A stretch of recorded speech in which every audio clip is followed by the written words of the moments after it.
दोस्तों आज हम बात करेंगे जियो एयर फाइबर के बारे में। तो जब भी आप जियो एयर फाइबर के लिए रजिस्ट्रेशन करते हैं तो आपको एक मैसेज आ जाता है कि इस डेट को इतने बजे टाइमिंग पे एक कंपनी की तरफ से बंदा आएगा और आपके घर पे जियो एयर फाइबर लगा के चला जाएगा।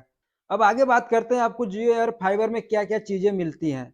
तो सबसे पहले तो आपको बोर्ड से कनेक्ट करने के लिए केबल मिलता है, उसके बाद उस केबल से पीओई अडॉप्टर कनेक्ट होता है, उसके बाद पीओई अडॉप्टर से वाईफाई राउटर कनेक्ट होता है और फिर राउटर से एक केबल निकल के जाती है जो कि आपके एंटीना में जाएगी। जो एंटीना आपके छत पे लगा रहता है जहाँ से नेटवर्क कैप्चर किया जाता है। उसके बाद साथ ही में आपको एक सेटअप बॉक्स मिलता है और एक रिमोट मिलता है और एक एडाप्टर मिलता है जो कि सेटअप बॉक्स को बोर्ड से कनेक्ट करता है। और साथ ही में आपके मोबाइल में एक ऐप डाउनलोड किया जाएगा जिससे कि आप कॉलिंग भी कर पाएँगे। आपको एक उसी जियो एयर फाइबर के साथ लैंडलाइन नंबर भी मिल जाएगा। तो उस नंबर का आप उपयोग तभी तक कर पाएँगे जब तक आप अपने जियो एयर फाइबर के रेंज में रहेंगे तभी कर पाएँगे, अन्यथा उस नंबर से आप कॉल नहीं कर पाएँगे। अब आगे की बात करें तो जब एयर फाइबर लगवाने में सबसे बड़ी प्रॉब्लम ये है कि जब वो लगाने आते हैं तब वो नहीं बताते हैं कि आपको इसको रेगुलर रिचार्ज कराना है, वरना अगर ये एक बार डिसकंटिन्यू हो गया तो इसमें से कुछ प्रोडक्ट वो वापस कंपनी की तरफ से कोई एजेंट आएगा और आपके बहुत सारे प्रोडक्ट वो वापस कंपनी को लेके चला जाएगा और आपको कोई भी अमाउंट रिफंड नहीं मिलेगा। क्योंकि अगर आप सोच रहे हैं कि एक बार मैंने लगवा लिया तो ये सारा प्रोडक्ट जो भी मिला है राउटर, एंटीना, रिमोट या फिर सेट टॉप बॉक्स सब अपना हो गया, तो ऐसा कुछ नहीं है, उसमें से बहुत सारी चीज़ें कंपनी ले जाती हैं।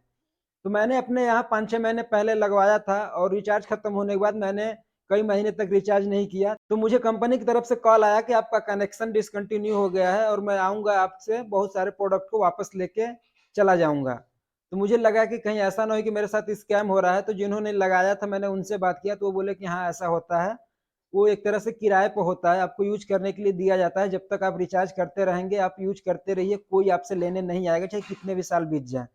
लेकिन आप यूज़ नहीं करते हैं, रिचार्ज नहीं कराते हैं, तो 1-2 महीने बाद वो कनेक्शन कट जाता है और आपको बहुत सारी चीज़ें कंपनी को वापस करनी पड़ती हैं।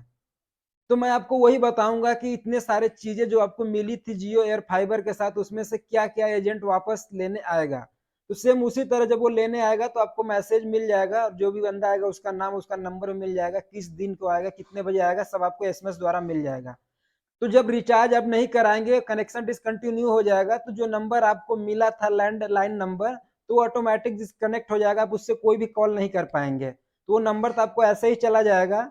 अब रह गई बात कि जो आपको मिला है फाइबर की तरफ से, तो कंपनी का एजेंट आएगा तो आपको सेटअप बॉक्स और उसका रिमोट और जो बोर्ड से कनेक्ट करने के लिए एडाप्टर दिया है सेटअप बॉक्स को, वो लेके चला जाएगा।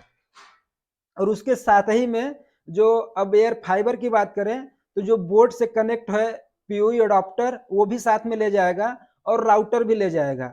आपके पास सिर्फ बच जाएगा जो राउटर से एक केबल जाता है, जो एंटीना में जाता है, सिर्फ वो केबल और छत पे लगा हुआ एंटीना, सिर्फ यही 2 प्रोडक्ट आपको कंपनी वाले देंगे। बाकी राउटर और पीओई अडॉप्टर दोनों ले जाएँगे। बहुत से लोग पीओई अडॉप्टर नहीं समझ रहे हैं, तो मैं आपको दिखा रहा हूँ। जैसे ये लैपटॉप का चार्जर है सेम इसी तरह ये भी आपको केबल मिलेगा उसमें। तो ये जो होता है इस तरह ये बोर्ड में कनेक्ट हो जाएगा और बोर्ड में कनेक्ट होने के बाद इसी तरह ये केबल रहेगा ये 3 पिन का, तो ये होता है पीयू अडॉप्टर। तो इसमें ये इस तरह से कनेक्ट रहेगा। तो जब वो लेने आएँगे तो ये पूरा सेट ही उठा के ले जाएँगे और ये पीयू अडॉप्टर से फिर ये तार एक जाता है जो कि राउटर में होता है। तो बोर्ड से लेके पीयू अडॉप्टर और राउटर तक ये सारे चीज़ें और ये केबल वो कंपनी ले जाएगी। और साथ में मैंने बताया है कि वो सेट टॉप बॉक्स और रिमोट और उसका भी अडॉप्टर लेके कंपनी चली जाएगी। आपके पास सिर्फ एंटीना और वो केबल बचेगा। तो आप जब भी एयर फाइबर लगवाइएगा तो इस बात का ध्यान रखिएगा, ऐसा मत सोचिएगा कि जो भी आपको मिल गया आप उसे हमेशा के लिए अपने पास रख लेंगे।